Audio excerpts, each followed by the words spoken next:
अगर आपका बचपन गरीबी में बीतता है तो कोई बात नहीं, अगर आपका बचपन गरीबी में बीतता है तो कोई बात नहीं, परंतु अपने माँ बाप का जो बुढ़ापा है वो गरीबी में बीतता है तो वो ऐसा नहीं होना चाहिए। नमस्कार दोस्तों, आप सभी का मेरे YouTube चैनल पर स्वागत है। अगर आप मेरे YouTube चैनल पर आज पहली बार आए हैं तो चैनल को सब्सक्राइब और ये जो पास वाली घंटी दिखाई दे रही है इसे ज़रूर दबाना, जिससे आने वाले वीडियो की नोटिफिकेशन आप सबको सबसे पहले मिलेगी और वीडियो भी सबसे पहले देखेंगे। वीडियो को लाइक और वीडियो को शेयर भी सबसे पहले करें।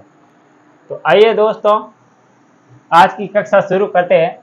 Today current affair episode number 97। आप सभी को पता होगा कि हमारी कक्षा ये प्रतिदिन आती है, जिसमें मैं आपको कौन कौन से टॉपिक कवर कराता हूँ। तो इसमें जो विश्व, भारत और राजस्थान, इन तीनों का तो करंट अफेयर कवर कराता हूँ, प्लस स्टैटिक्स, सामान्य ज्ञान, इन तीनों का जो भी क्वेश्चन से रिलेटेड जानकारी है वो भी साथ में कराता हूँ। तो आपको ये विगत होगा कि ये कक्षा आप सभी के लिए कितनी इम्पोर्टेंट है। आज हमारा इसका ये 97 एपिसोड आ चुका है। तो आपने अगर वो पिछले वाले नहीं देखे तो वो भी ज़रूर देख लेना, क्योंकि वो भी मोस्ट इम्पोर्टेंट होने वाले हैं आप सभी की एग्ज़ाम की दृष्टि से। और एक 3 वीडियो अगले 3 दिन आने के बाद हमारे 100 वीडियो कंप्लीट हो जाएंगे इसी चैनल पर। तो वीडियो को ज़्यादा से ज़्यादा शेयर जरूर करें और अपने दोस्तों को चैनल के बारे में ज़रूर बताइए, ताकि उनको भी पता चल सके और वो भी लाभ उठा सके। तो आइए दोस्तों, कक्षा आज शुरू करते हैं। आज का पहला क्वेश्चन है, हाल ही में तूफान डेनियल ने किस देश में भयंकर तबाही मचाई है। आपको पता होगा कि हाल ही अफ्रीकी देशों में जो मतलब आ रहे हैं तूफान, उसमें ही एक ये तूफान है कि तूफान डेनियल किस देश को हाल में प्रभावित किया है। ऑप्शन ए है वो है लीबिया, ऑप्शन बी है केन्या, ऑप्शन सी है युगांडा और ऑप्शन डी है वो है मोरक्को। तो इसका जो राइट आंसर होगा वो होगा ऑप्शन नंबर ए, लीबिया। हाल ही में आए लीबिया के तूफान, जिसका क्या नाम है डेनियल, वह लीबिया में भयंकर तबाही मचाई है और काफ़ी जान और माल का भी नुकसान हुआ है। तो इसके बारे में आइए जान लेते हैं डिटेल से जानकारी। इसके अलावा जो अन्य फैक्ट होंगे वो भी जानेंगे।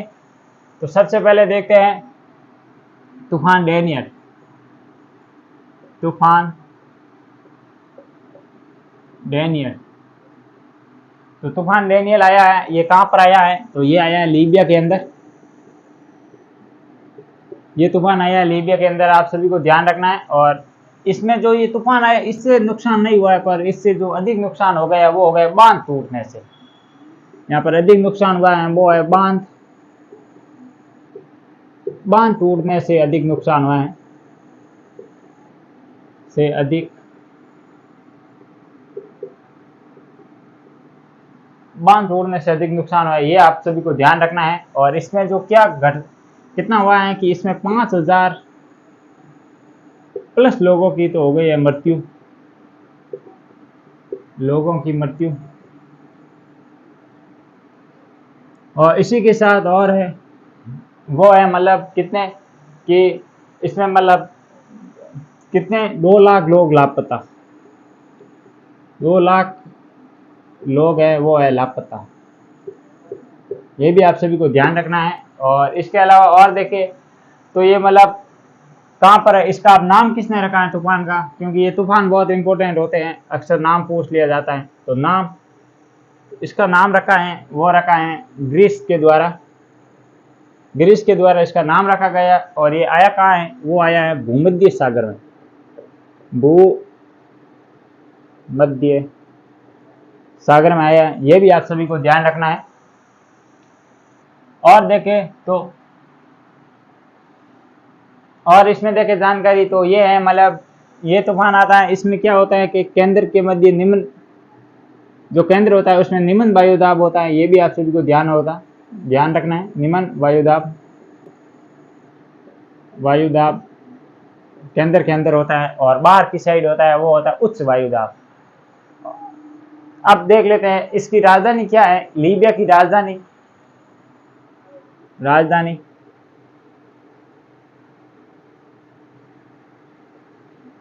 तो इस लीबिया की राजधानी है, उसका नाम है त्रिपोली। लीबिया की राजधानी है, ये ध्यान रखना है। और इसके अलावा और देखें तो ये कहाँ किस महाद्वीप में है? तो ये महाद्वीप है वो है अफ्रीका महाद्वीप, अफ्रीका महाद्वीप के अंदर है। अफ्रीका महाद्वीप। और देखें तो ये मतलब अफ्रीका संघ का ही सदस्य है।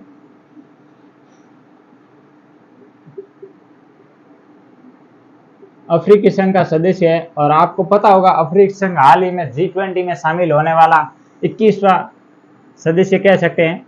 G20 में शामिल अफ्रीकन यूनियन को हाल ही में शामिल किया गया है। और इसकी स्थापना कब हुई थी अफ्रीकन संघ की? तो अफ्रीकन संघ की स्थापना है वो हुई थी 1961 के अंदर, ध्यान रखना है। और इसमें देखिए नहीं 1963 के अंदर। और अफ्रीकन यूनियन कहाँ पर स्थित है, मतलब इसका मुख्यालय कहाँ पर है? तो इसका जो मुख्यालय है वो है, हेडक्वार्टर है वो है अदिस अबाबा। अदिस अबाबा। अब ये अदिस अबाबा क्यों इम्पोर्टेंट है? क्योंकि हाल ही में अदिस अबाबा किसकी राजधानी है ये भी आपको पता होगा। तो ये इथोपिया की राजधानी है।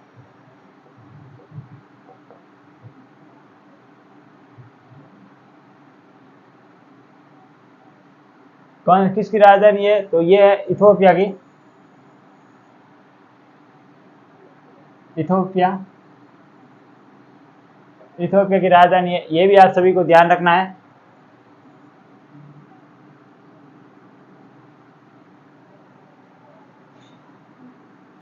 और देखें तो इसमें इम्पोर्टेंट है वो है, मतलब जैसे ये हो गए 21 सदस्य हो गए, G20 21 हो गए, ये आपको मैंने बता दिया है। और आपको बता दें कि अगले 2 या 3 दिन के अंदर एक G20 का वीडियो आएगा जिसमें पूरा संपूर्ण G20 पर बात होने वाली है। तो जल्दी वो भी वीडियो प्रोवाइड किया जाएगा आप सभी को। और अब देख लेते हैं कि प्रमुख कौन कौन से मतलब तूफान है और उनके क्या क्या नाम है और कहाँ से उत्पत्ति होती है। तो ये तो था क्वेश्चन, एक बार रैपिड फायर से वापस बता देता हूँ। जैसे तूफान डेनियल लीबिया के अंदर है। तूफान से अधिक मौतें नहीं हुई परंतु बांध टूटने से अधिक मौतें हुई है, ये भी ध्यान रखना है आप सभी को। बांध से अधिक नुकसान हुआ है, नुकसान। और 5000 लोग इसमें मारे गए हैं या और 2 लाख लोग लापता हैं। इस तूफान का नाम किसने रखा? ग्रीस ने लगा। और ये भूमध्य सागर में से आया है। और भूमध्य सागर से जो भी तूफान आता है उसको मतलब निम्न वायुदाब होता है, ये भी आप सभी को पता होगा। और लीबिया की राजधानी है वो है त्रिपोली। और ये कहाँ कौन से महाद्वीप में है? तो अफ्रीका महाद्वीप में स्थित है। और अफ्रीका महाद्वीप को हाल ही में G20 में शामिल किया गया है। और ये शामिल होने वाला 21वां सदस्य है। इसकी स्थापना हुई थी वो हुई थी 1923 के अंदर। और हेडक्वार्टर कहाँ पर है? वो है अदिस अबाबा के अंदर। और अदिस अबाबा किसकी राजधानी है? इथोपिया की। तो ये तो था इस क्वेश्चन। और अब थोड़ा सा अन्य और जानकारी जानने वाले हैं इस क्वेश्चन से रिलेटेड। तूफान आया है तो प्रमुख तूफानों के नाम और किस देश ने कौन सा नाम दिया है वो भी देखने वाले हैं। तो सबसे पहले देखेंगे,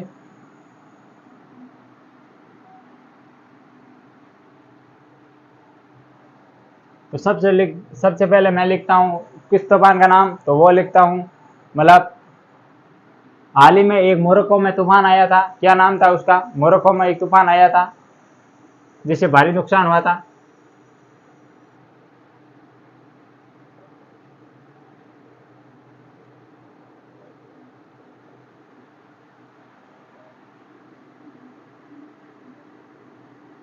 तूफान आया था। और इसकी राजधानी क्या है? तो इसकी राजधानी है वो है रबात, ये भी ध्यान रखना। यहाँ पर ये नुकसान हुआ था। और रबात, और इसके अलावा एक और शहर था, कौन सा था? मरकोस मरकोस था, ये शहर था। ये इसकी सांस्कृतिक राजधानी है मोरक्को की, ये भी आप सभी को ध्यान रखना है। बिपरजॉय, ये आपने नाम सुना होगा। अस्नी, मोचा। तो बिपरजॉय नाम किसने रखा? तो ये नाम रखा था बांग्लादेश ने। और अर्थ क्या होता है इसका? तो इसका अर्थ होता है वो होता है विपदा, या विपदा कहेंगे या कहेंगे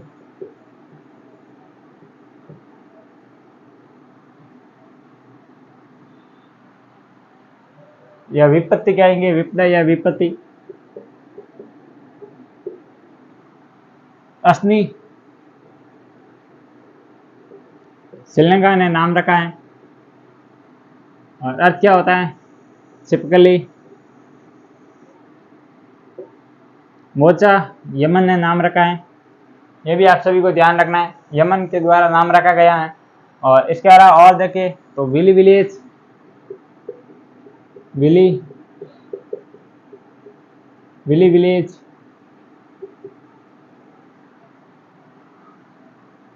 और एक नाम देखें तो वो है हरिकेन। तो विली विलेज, ऑस्ट्रेलिया में जो भी तूफान आता है उसे विली विलेज कहते हैं। ऑस्ट्रेलिया में जो भी तूफान आता है उसे विली विलेज कहता है। जबकि हरिकेन कहाँ पर आते हैं? तो कैरिबियन सागर में। कैरिबियन सागर में जो भी तूफान आता है उसे कहते हैं हरिकेन। ये भी आप सभी को ध्यान रखना है। तो ये था क्वेश्चन और इससे रिलेटेड प्रमुख तूफानों के नाम भी मैंने आपको कवर कराया है। वीडियो कैसा लगा कमेंट बॉक्स में जरूर बताना। और आइए आगे बढ़ते हैं और देखते हैं आज का दूसरा क्वेश्चन।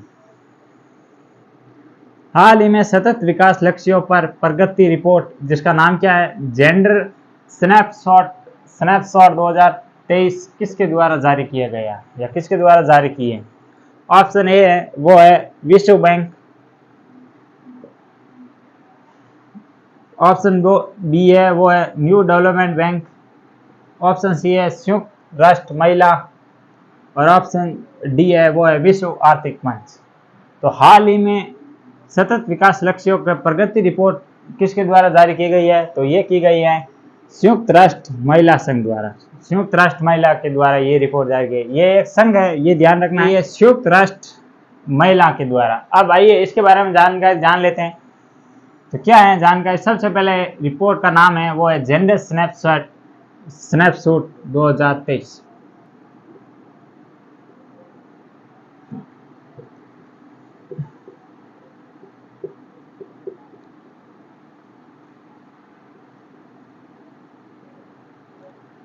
जारीकर्ता, तो जारीकर्ता किसके द्वारा जारी की गई है? तो ये की गई है संयुक्त राष्ट्र महिला। एसडीजी पर आधारित है, ये भी आप सभी को ध्यान रखना है, एसडीजी पर आधारित, एसडीजी पर आधारित है। और इसमें क्या है कि मतलब इस रिपोर्ट में कौन कौन से मतलब कहा गया है, क्या है, ये भी जानकारी सबसे पहले जानेंगे इसी क्वेश्चन के अंदर। तो ये रिपोर्ट आधारित है प्रगति के आधार पर। मतलब इसमें क्या कहा गया है कि मतलब जो हमारे एसडीजी गोल है, एसडीजी गोल, एसडीजी गोल, एसडीजी गोल है ना, एसडीजी गोल कितने हैं? वो है 17। ये ध्यान रखें। तो इस गोलों से संबंधित इसमें जो मतलब महिला जेंडर से संबंधित जो गोल है ना, मतलब वो तो उस पर मतलब कहा गया है कि कितना कार्य हो रहा है, कितना मतलब हम प्रोसेस कर रहे हैं, कैसी उसकी व्यवस्था है, उस पर ये रिपोर्ट जारी की। तो ये की गई है प्रगति के आधार पर। क्या उसमें प्रगति कैसी चल रही है? प्रगति के आधार पर ये रिपोर्ट जारी की गई, आपको ये भी ध्यान रखना है। और ये एसडीजी मतलब गोल कब से कब तक है? एसडीजी गोल तो ये है 2015 से लेकर 2030 तक, ये 15 साल का ये एसडीजी गोल है। और इनका ये कितने लक्ष्य रखे गए हैं? तो ये मैंने आपके यहाँ पर लिखे हैं 17 लक्ष्य इसमें रखे गए हैं। आपको ये भी पता होगा एसडीजी के अंदर 17 लक्ष्य रखा गया है। और इसमें से जो जेंडर से संबंधित है वो कौन से एसडीजी के अंदर आता है? तो ये आता है नंबर 5 पर, जो एसडीजी है ना, एसडीजी, तो एसडीजी जो नंबर 5 पर है वो आता है जेंडर से संबंधित, जेंडर इक्वलिटी, मतलब लैंगिक समानता से संबंधित है ये, जेंडर इक्वलिटी,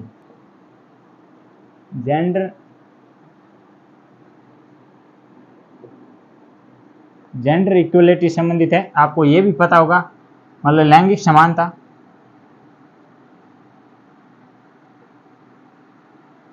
लैंगिक समानता से संबंधित है, ये भी आप सभी को पता होगा। ये SDG 5 है वो है। और इसमें देखें तो इसमें क्या कहा गया है कि मतलब जो SDG की जो मतलब SDG इक्वलिटी की मतलब प्रगति है या SDG गोल है वो पटरी से उतर गए, मतलब वो सही नहीं चल रही है उसकी स्थिति। मतलब SDG के गोल की स्थिति सही नहीं है।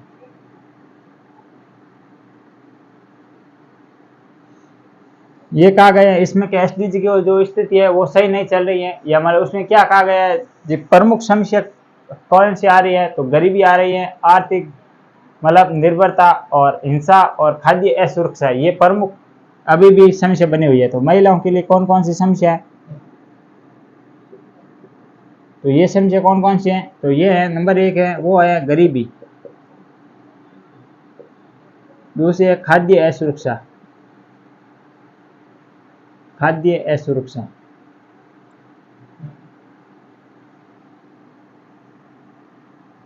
और इसमें क्या कहा गया है, तो इसमें कहा गया है मतलब निर्भरता, निर्भरता, तो ये प्रमुख समस्या अभी भी बनी रही है और बन रही है। तो और इसमें एक और है हिंसा, ये भी शामिल है, हिंसा भी इसमें शामिल है।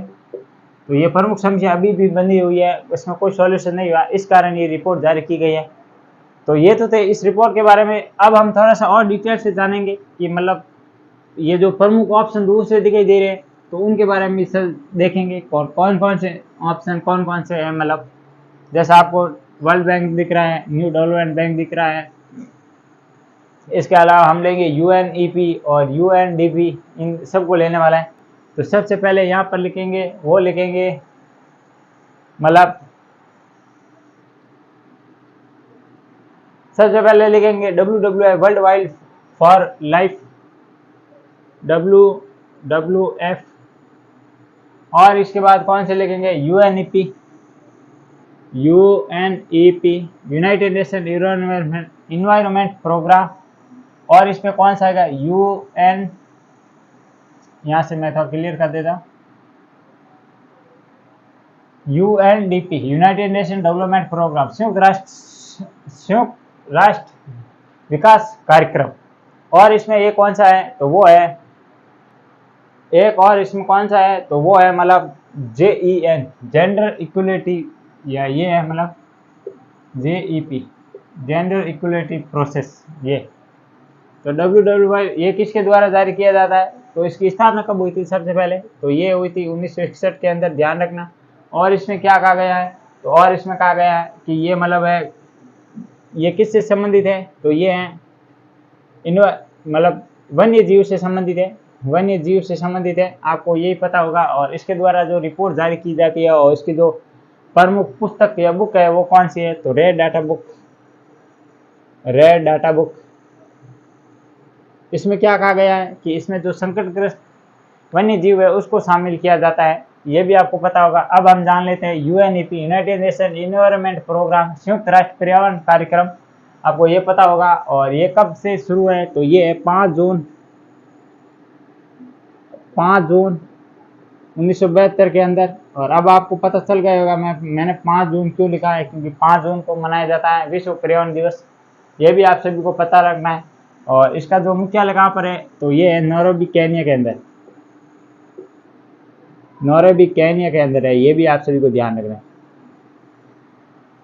और इसमें और कौन से इंपॉर्टेंट है, तो वो है UNDP। तो UNDP के द्वारा कौन सी रिपोर्ट जारी की जाती है, तो UNDP द्वारा जारी की जाती है HDI,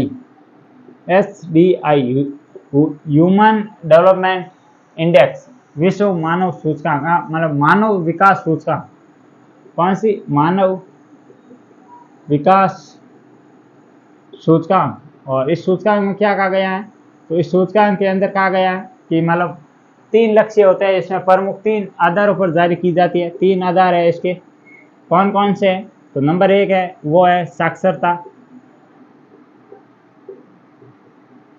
नंबर 1 पर है वो है साक्षरता, और नंबर 2 पर है वो है जीवन प्रत्याशा या लाइफ इंसिडेंस, जीवन प्रत्याशा, और एक नंबर 4 पर 3 पर है, वो कौन सा है? तो वो है मतलब साक्षरता प्रति व्यक्ति आय, पर इनकम कैपिटल, पर कैपिटल इनकम, प्रति व्यक्ति आय। ये भी आप सभी को ध्यान रखना है।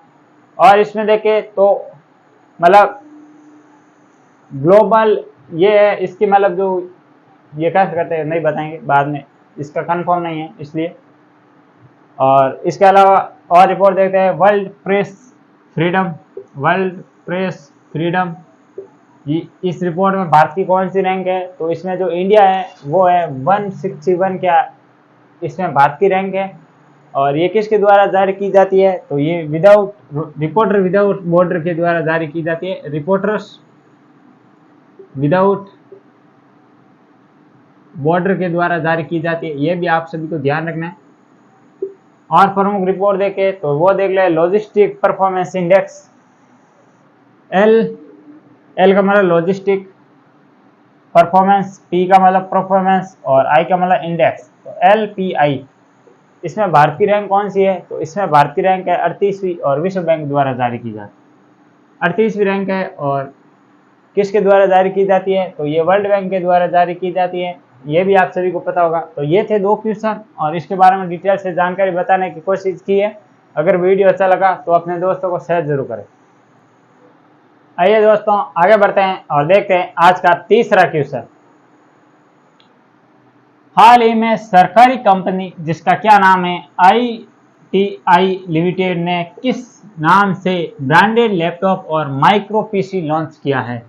आपको ये बताना है कि सरकारी कंपनी है जिसका नाम है ITI लिमिटेड, उसके द्वारा हाल ही में अपने ब्रांडेड लैपटॉप और ब्रांडेड PC लॉन्च किया है, मतलब माइक्रो PC लॉन्च किया है। तो उस मतलब उसका नाम क्या है? ऑप्शन ए है देश, ऑप्शन सी है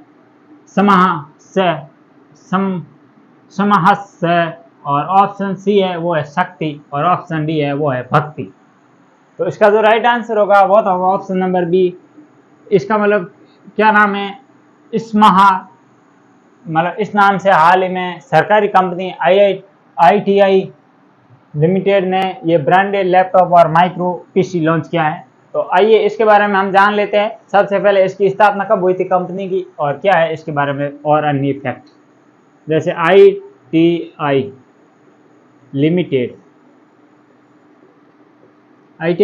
इसकी स्थापना कब हुई थी? तो इसकी स्थापना हुई थी 1948 के अंदर। 1948 में इसकी स्थापना हुई, ध्यान रखना।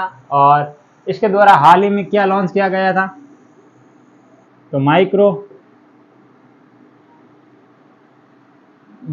मतलब पीसी मतलब पर्सनल कंप्यूटर, ये भी ध्यान रखना। पीसी का फुल फॉर्म होती है पर्सनल कंप्यूटर। और इसके साथ लॉन्च किया है वो किया गया एंड लैपटॉप ये लॉन्च किया गया है। और इसका क्या नाम रखा है? तो वो रखा है SMAASH, ये इसका नाम रखा है, ध्यान रखना। और ये सहयोग किसका लिया है? तो ये सहयोग लिया है वो लिया है इंटेल कंपनी का। इंटेल यहाँ पर लिख देता हूँ मैं, इंटेल कंपनी,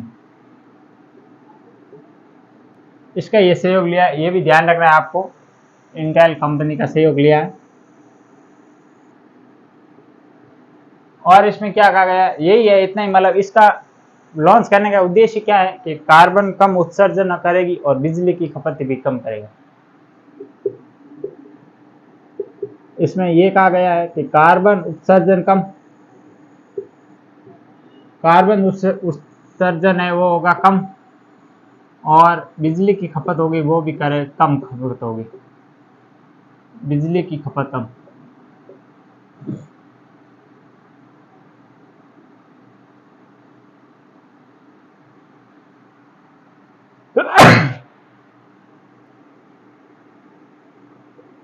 ये आप सभी को ध्यान रखना है, बिजली की खपत भी कम होगी। तो यही था इसका उद्देश्य और यही था। इतने क्वेश्चन है पर इसके बारे में जो अब अन्य फैक्ट जानने वाले वो मोस्ट इंपोर्टेंट होगा।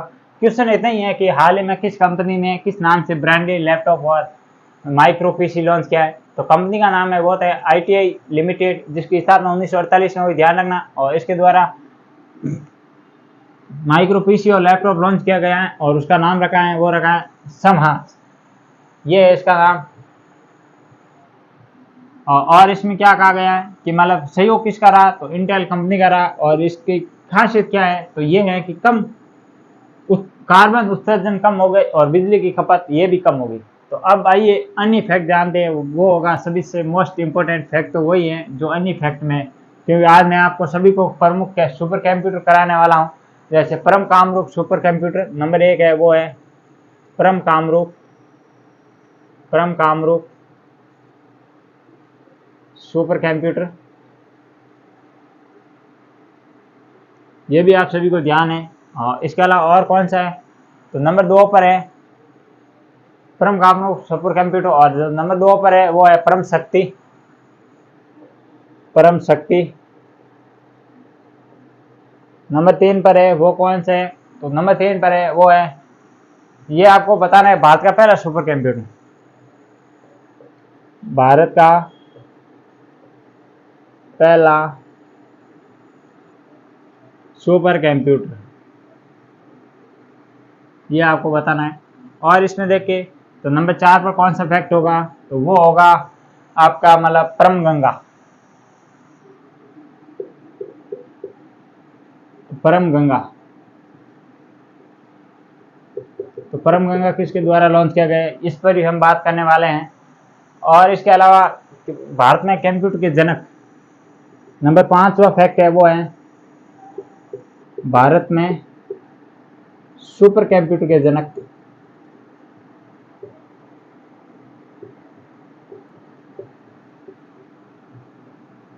तो ये है मतलब टोटल 5 फैक्ट। अब हम एक एक करके इनके बारे में जान लेते हैं। तो सबसे पहले देखते हैं परम कामरूप सुपर कंप्यूटर, ये किसके द्वारा लॉन्च किया गया, तो ये है IIT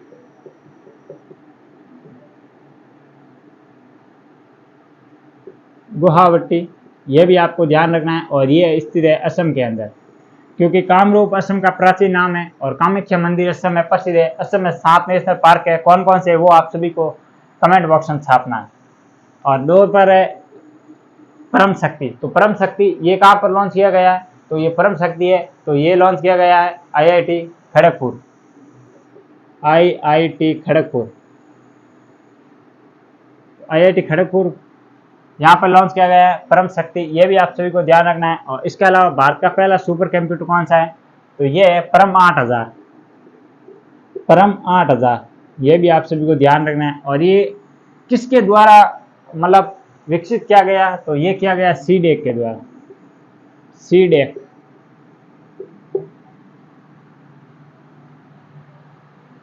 इसके द्वारा ये लॉन्च किया गया, या इस कंपनी के द्वारा, ये भी आप सभी को ध्यान रखना है। और एक है परम गंगा, तो परम गंगा कहाँ का है, तो ये है IIT रुड़की का, IIT रुड़की द्वारा ये लॉन्च है, IIT रुड़की द्वारा कौन सा, परम गंगा। और देखिए, तो भारत के सुपर कंप्यूटर के जनक किसे माना जाता है, भारत में सुपर कंप्यूटर के जनक, तो ये माना जाता है किनको, माना जाता है, विजय भंडार को माना जाता है, किसका, IIT नहीं मतलब भारत में सुपर कंप्यूटर का जनक माना जाता है। और देखें, तो ये थे प्रमुख क्वेश्चन, वो मैंने आपको बताने की कोशिश की है सब। ये और एक देख लेते हैं, मापक, कंप्यूटर का मापक किसमें होता है, तो ये सबसे छोटी इकाई होती है, वो होती है KB, फिर होती है KB, MB, PB, KB, MB, GB, KB, MB, GB, ये ऐसा इसका क्रम चलता रहता है। और 1024 इससे ये मतलब होती है, जैसे 8, 4, 8, 16, 64 और 128, ऐसे ये क्रम चलता है, ये भी आप सभी को ध्यान रखना है। तो ये थे क्वेश्चन, और इसके बारे में ये अन्य फैक्ट है वो मोस्ट इंपॉर्टेंट है, क्वेश्चन इतना इंपॉर्टेंट नहीं है, पर ये जो है अन्य फैक्ट में मैंने आपको बताया, जैसे परम कामरूप सुपर कंप्यूटर, तो ये है IIT गुवाहाटी द्वारा, जो कि असम, और असम की राजधानी क्या है, तो असम की राजधानी है वो है दिसपुर। एक और इसमें फैक्ट बता देता है, गुवाहाटी का मतलब जो उच्च न्यायालय है ना, न्यायालय, तो उस न्यायालय उसका मतलब क्षेत्र भारत में सबसे बड़े है। इसका मतलब काफी 3 राज्यों का होता है शामिल, तो इसका क्षेत्र बहुत बड़ा है, ये भी आप सभी को ध्यान रखना है। और इसमें दो फैक्ट नंबर 2 था, वो है मतलब गंगा कौन सी मतलब परम शक्ति, तो परम शक्ति है वो है IIT खड़गपुर द्वारा बनाया गया सुपर कंप्यूटर। और भारत का पहला सुपर कंप्यूटर क्या नाम है, उसका नाम है परम 8000। और ये किसके द्वारा, तो ये सीडे कंपनी द्वारा बनाया गया। और इसके अलावा परम गंगा IIT रुड़की द्वारा, और भारत में सुपर कंप्यूटर के जनक विजय भंडारकर को माना जाता है। तो आइए आगे बढ़ते हैं और देखते हैं आज का चौथा क्वेश्चन। हाल ही में सिमोना हालेप पर डोपिंग के आरोप में 4 साल का बैन लगा है। तो इनका संबंध किस खेल से, आपको ये बताना है कि हाल ही में डोपिंग द्वारा या डोपिंग में आरोप लगा है सिमोना हालेप पर, तो इनका किस खेल से संबंधित है। ऑप्शन ए है वो है बैडमिंटन, ऑप्शन बी है टेनिस, ऑप्शन सी है क्रिकेट, और ऑप्शन डी है हॉकी। इसका जो राइट आंसर होगा वो होगा ऑप्शन नंबर बी टेनिस। इनका संबंध किससे है, टेनिस से, क्योंकि इन्होंने 2 ग्रैंड स्लैम जीते हैं, ये भी आप सभी को पता होगा। और इस क्वेश्चन के अंदर मैं एक डिटेल से जानकारी बताऊंगा ग्रैंड स्लैम प्रमुख 2023, क्योंकि मैंने ग्रैंड स्लैम 2023 का एक अलग से वीडियो बना रखा है। अगर आपने वो नहीं देखा है तो वो भी जरूर देख लेना, क्योंकि उसमें मैंने सभी महत्वपूर्ण फैक्ट बताए हैं। तो आइए इस क्वेश्चन के बारे में जान लेते हैं। तो सबसे पहले लेके थे Simona Halep. Simona Halep Simona Halep, ये इनका मतलब ये किस खेल से है और किस खेल कौन सा है इनका, टेनिस खेल। तो इनका खेल है वो है टेनिस। और देखें तो ये मतलब इनका खेल है, ये तो है टेनिस। और देश कौन सा है, तो ये किस देश की है, तो ये है वो है रोमानिया की, ये भी ध्यान रखना है, रोमानिया देश की है, रोमानिया।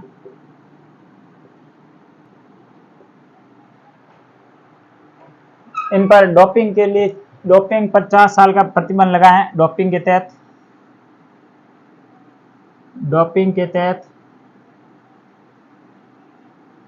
4 साल का बैन, ये भी आप सभी को ध्यान रखना है। डोपिंग के तहत इनके 4 साल का बैन लग चुका है।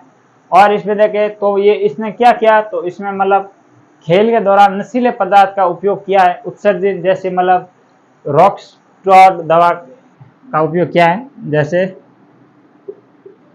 खेल से पहले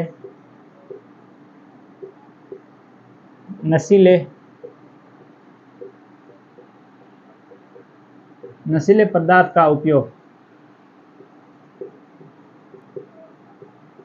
किया है, यह भी आप सभी को पता होगा। और कौन से नशीले पदार्थ का उपयोग किया है, तो ये है रॉक्सइटेट दवा, ये कुछ ऐसा नाम है, रॉक्सइटेट, ये है दवा, इस दवा का उपयोग किया था इन्होंने। और इसमें इन्होंने ये 2 ग्रैंड स्लैम विजेता है, ये भी ध्यान रखना, 2 ग्रैंड स्लैम विजेता है, ये भी आप सभी को ध्यान रखना है। और कौन से पुरुष विजेता और कौन से महिला विजेता, वापस आज बता देता हूँ। इतने बताने की जरूरत नहीं है, क्योंकि मैंने आपके लिए अलग से वीडियो बना रखा है, वही सेम वापस कराने वाला हूँ, कुछ और फैक्ट तो नया होगा नहीं, वही है। अगर आपने वो वीडियो नहीं देखा है ग्रैंड स्लैम वाला, तो वो भी जरूर देखना, क्योंकि कल ही अपलोड हुआ है बन के।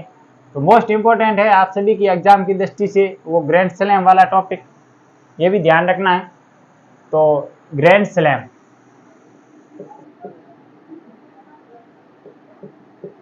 स्लैम किस खेल से संबंधित होते हैं, तो ये होते हैं टेनिस, ये भी ध्यान रखना, लॉन्ग टेनिस मत कर देना, टेनिस होता है। कितने प्रकार के होते हैं, तो ये होते हैं टोटल 4 प्रकार के। नंबर 1 पर सबसे पहले कौन सा आता है, तो सबसे पहले आता है ए, ट्रिक के तहत बताता हूं मैं, एफ डब्ल्यू वापस ए अब हम नाम लिखने वाले हैं, ये क्रम के अनुसार है और इसी क्रम से आयोजित होते हैं एक साल में। Australia, Australia open, French open, Wimbledon open,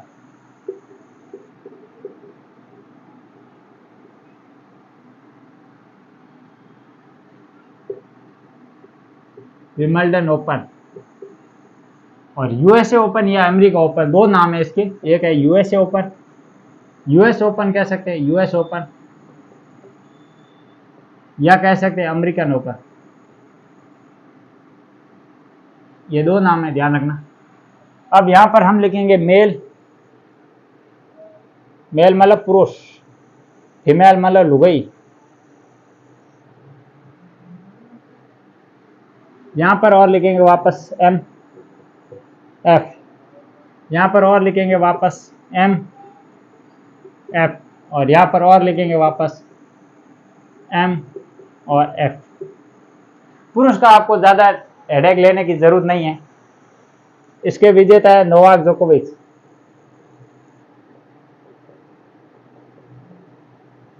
Novak जोकोविच कहाँ के है? सर्बिया, ध्यान रखना। इसके कौन है? फ्रेंच ओपन, तो यही है नोवाक जोकोविच।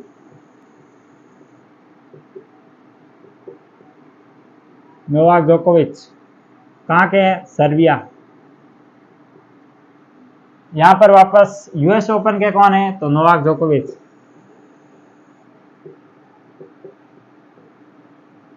नोवाक जोकोविच।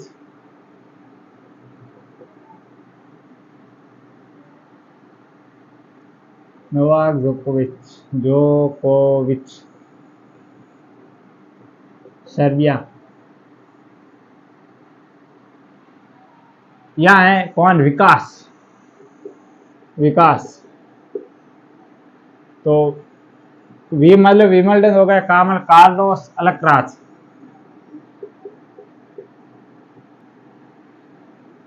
Carlos अलक्राज, Carlos अलक्राज। अब ये कौन से किस देश के निवासी है कार्लोस अलक्राज? तो ये है स्पेन के, एस मतलब स्पेन।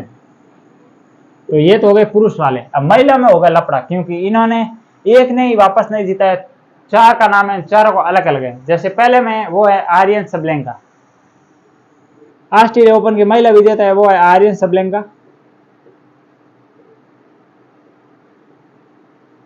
सबलेंका, और ये आर्य सबलेंका कहाँ की है? तो ये है बेलारूस की, बेलारूस। ये भी आप सभी को ध्यान रखना है। फ्रेंच ओपन में महिला विजेता कौन है? तो महिला विजेता है वो इगा स्विएटेक, जो कि पोलैंड की है, ईपीओपो। कौन सा है? मतलब ईपीओ, इगा स्विएटेक। आपको नाम ध्यान रखना है, बाकी छोड़ो। इगा स्विएटेक, स्विएटेक, और कहाँ की है? पोलैंड।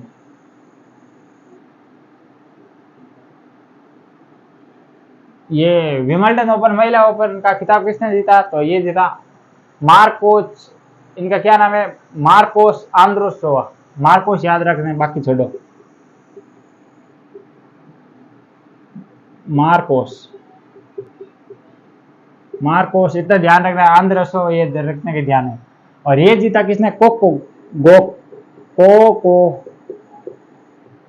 गोक ने, कोको गोक। ये कहाँ की है? ये 19 साल की है, मात्र 19 साल की है। और ये कहाँ की है? यूएसए मतलब अमेरिका की है, ध्यान रखना। इसके अलावा नोवाक जोकोविच ने कितने जीते? तो 24 खिताब अपने जीवन में बना लिए, 24 खिताब करने वाले दूसरे व्यक्ति बने हैं। तो ये थे 4 क्वेश्चन, और इसके बारे में डिटेल से जानकारी, जिसमें मैंने आपको विश्व, भारत और इसके दोनों स्टैटिक सामान्य ज्ञान कवर कराने की कोशिश की है। आइए दोस्तों आगे बढ़ते हैं और देखते हैं आज का 5वां क्वेश्चन, जो होगा राजस्थान करंट अफेयर प्लस इसका इसी के साथ इस क्वेश्चन में मैं कराने वाला हूँ स्टैटिक सामान्य ज्ञान। 5वां क्वेश्चन है वो है राजस्थान प्रीमियर लीग, जिसे क्या कहते हैं? RLP। जैसे इंडिया में होता है IP, नहीं मतलब आईपीएल वैसे राजस्थान में शुरू हुआ है। आरपीएल लीग 2023 का खिताब किस टीम ने जीता? तो ये पहला खिताब था और ये किस टीम ने जीता है वो भी हम डिटेल से जानकारी जानेंगे, और इसके अलावा कौन कौन सी टीमें थी वो भी देखने वाले हैं इसमें। तो सबसे पहले देख लेते हैं आईपीएल की तर्ज पर आईपीएल, मैंने ये बताया था ना अभी, आईपीएल की तर्ज पर आरपीएल राजस्थान प्रीमियर लीग की तर्ज पर शुरुआत की गई थी। शुरुआत और किसके द्वारा की गई थी? आरसीए, मतलब आरसीए की फुल फॉर्म क्या होती है? राजस्थान क्रिकेट एसोसिएशन, आरसीए ने शुरू किया है। अब देख लेते हैं ये इसका कौन सा संस्करण था। संस्करण, तो ये संस्करण है, ये था प्रथम, ये भी ध्यान रखना। अब देख लेते हैं कुल कितनी टीमें थी। कुल टीमें, तो कुल टीमों की संख्या है वो थी 6।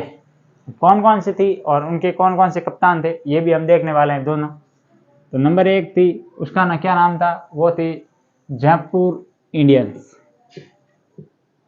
जयपुर इंडियंस, तो जयपुर इंडियंस के कप्तान कौन थे? तो कप्तान थे, उनका नाम है शुभम गढ़वाल। शुभम गढ़वाल।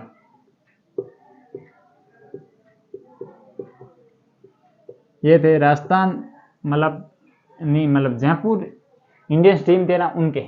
और नंबर 2 पर कौन सी टीम थी? तो नंबर 2 पर थी भीलवाड़ा बुल्स। भीलवाड़ा बुल्स, और भीलवाड़ा बुल्स के मतलब पूरा नाम लिखते हैं भीलवाड़ा बुल्स। भीलवाड़ा बुल्स मतलब कप्तान कौन थे? तो ये थे दीपक चाहर। दीपक चाहर। नंबर 3 पर कौन सी टीम थी? तो नंबर 3 पर है वो है उदयपुर लेक सिटी, जिसके मतलब कप्तान कौन है? वो है Khaleel Ahmed. Udaipur lake city, Udaipur lake city warriors, ये पूरा नाम लिखेंगे हम, warriors, Udaipur lake city warriors. और खलील अहमद, ये इनके मतलब कप्तान है। और नंबर 4 पर कौन सी टीम है? तो नंबर 4 पर है वो है Jodhpur sunrise. Jodhpur sunrise. Jodhpur sunrise के कप्तान कौन है? तो जोधपुर सनराइज के कप्तान है अभिजीत तोमर। अभिजीत तोमर, ये भी आप सभी को ध्यान रखना है। और 2 टीमें और बच गई है, वो मैं नाम इधर लिख देता हूँ। तो नंबर 5 पर कौन सी टीम है? तो नंबर 5 पर है वो है शेखावाटी। शेखावाटी शॉर्ट में लिख देता हूँ। और इनके मतलब कौन है कप्तान? तो इसके महिपाल रामरोड। महिपाल रामरोड, महिपाल रामरोड, ये भी ध्यान रखना है। और नंबर 6 पर कौन सी टीम है? मतलब वो है जाबाज कोटा। जाबाज,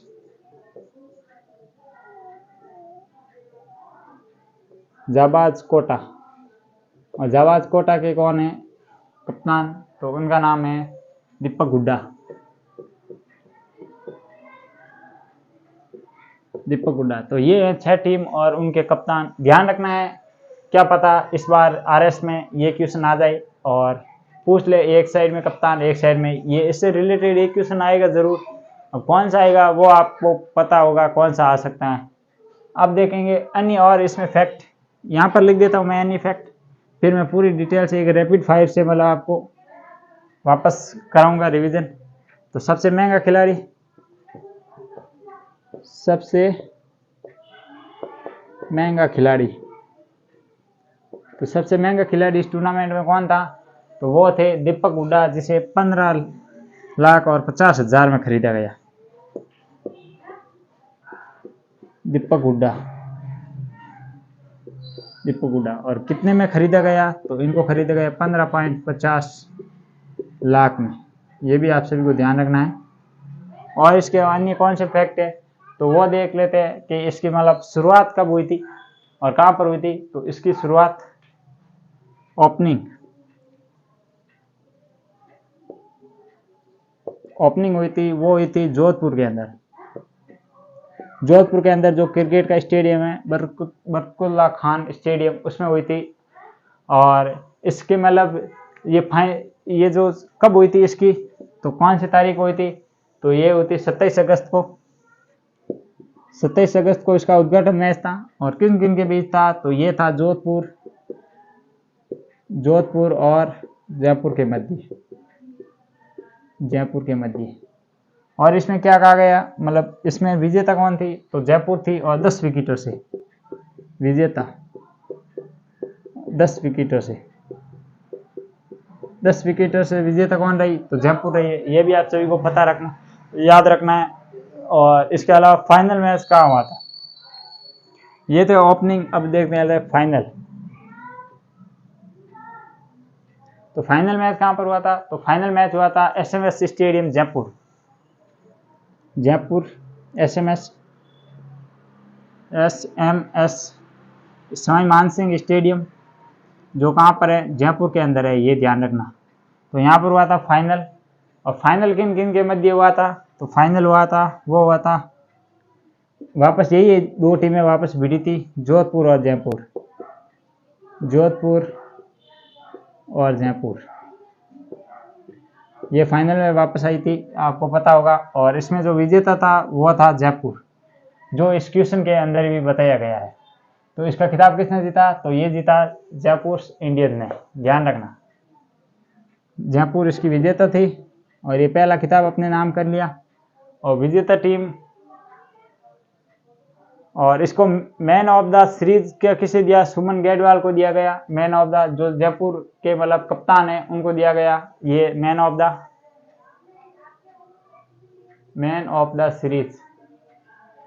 द सीरीज, ये भी ध्यान रखना है। और इसमें मैन ऑफ द मैच किसे दिया गया, तो ये मैन ऑफ द मैच दिया गया किसे, दिव्य गजराज को, ये मैन ऑफ द मैच दिया गया था। तो ये थे आज के क्वेश्चन। और इसमें जो ये क्वेश्चन था, इसमें मैंने आपको डिटेल से जानकारी बता दी। एक बार वापस बता देता हूँ कि जो देश में IPL होता है, इंडियन प्रीमियर लीग, इसी की तर्ज पर राजस्थान में RPL हुआ है, राजस्थान प्रीमियर लीग। ये किसके द्वारा आयोजित कराया गया, तो ये कराया गया RC का अर्थ होता है राजस्थान क्रिकेट एसोसिएशन। और इसके वर्तमान में जो चेयरमैन या अध्यक्ष है वो है वैभव गहलोत। इसका जो संस्करण कौन सा है, प्रथम संस्करण है। कुल टीमें 6 टीमों ने भाग लिया था इस बार। कौन कौन सी टीमें थी और उनके कप्तान कौन थे, मोस्ट इंपोर्टेंट है, याद रखना। जयपुर इंडियंस के शुभम गेडवाल, जिनको मैन ऑफ द सीरीज चुना गया। और भीलवाड़ा बुल्स के दीपक चार, उदयपुर के लेक सिटी वॉरियर्स के खलील अहमद, जोधपुर सनराइज के अभिजीत तोमर, शेखावाटी सोल्जर्स है, शेखावाटी सोल्जर्स, यहाँ पर सोल्जर्स और शब्द है, वो है महिपाल रामरोड। और जाबाज कोटा चैलेंजर के दीपक हुड्डा। और इसके अलावा और इसमें क्या था, सबसे महंगे खिलाड़ी दीपक हुड्डा को कितने में खरीदा, 15.50 लाख रुपए में। ओपनिंग मैच कहाँ पर हुआ था, जोधपुर में हुआ था, बरकतुल्ला खान स्टेडियम। और कब हुआ था, 27 अगस्त को। किन किन के मध्य हुआ, जयपुर और जोधपुर के मध्य। और 10 विकेटों से जयपुर इस मैच को अपने नाम किया, या जयपुर ने जीता। और इसके बाद फाइनल मैच हुआ था SMS स्टेडियम, जो कहाँ पर है, जयपुर के अंदर। और ये किन किन के मध्य हुआ, तो ये हुआ था जोधपुर और जयपुर के मध्य। 5 विकेटों से ये जयपुर ये मैच अपने जीत लिया। और इसी जीतने के साथ ये पहला टूर्नामेंट जयपुर ने अपने नाम किया, ये भी ध्यान रखना है। तो ये तो मैंने करा दिया है RPL, कहीं और से क्वेश्चन देखने की जरूरत नहीं है, मैंने आपको करवा दिया है। आइए अब आगे बढ़ते हैं और देखते हैं दूसरा जो लास्ट क्वेश्चन है हमारा, 6वां नंबर, और राजस्थान करंट अफेयर का दूसरा क्वेश्चन। 1442 करोड़ में निर्मित भारत के प्रथम हेरिटेज, जिसका नाम क्या है, चंबल रिवर फ्रंट, का लोकार्पण किसके द्वारा किया गया। ऑप्शन ए है अशोक गहलोत, ऑप्शन बी है नरेंद्र मोदी, ऑप्शन सी है शांति धारीवाल, और ऑप्शन डी है कलराज मिश्र।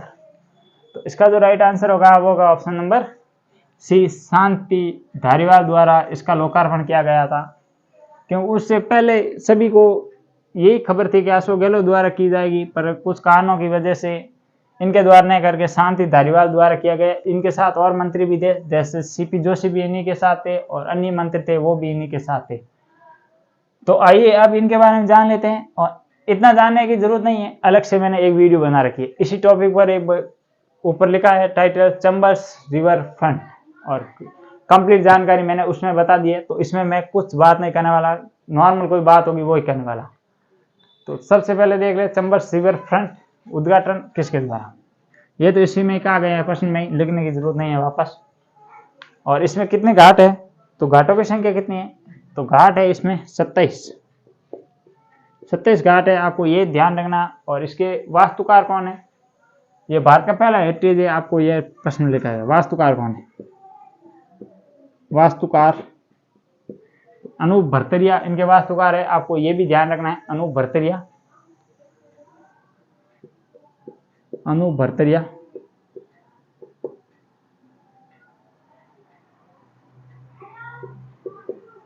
अनूप भरतरिया इनके वास्तुकार है, ये भी आपको ध्यान रखना है। और ये इसके बारे में और डिटेल से जानकारी नहीं जानेंगे, अलग से वीडियो है, आप देख लेना। इस वो कहाँ मिलेगी, स्पेशल जो करंट अफेयर का टॉपिक है, एक प्ले लिस्ट बना रखी है इसके नाम की, वहां पर आपको ये चंबल रिवर फ्रंट मिलेगी, ये भी ध्यान रखना। तो ये थे आज के क्वेश्चन 6, और इसके बारे में डिटेल से जानकारी बताने की कोशिश की है मैंने। जी, वीडियो कैसा लगा कमेंट बॉक्स में जरूर बताना। आज के लिए इतना ही, कल फिर मिलेंगे। जय हिंद, जय भारत।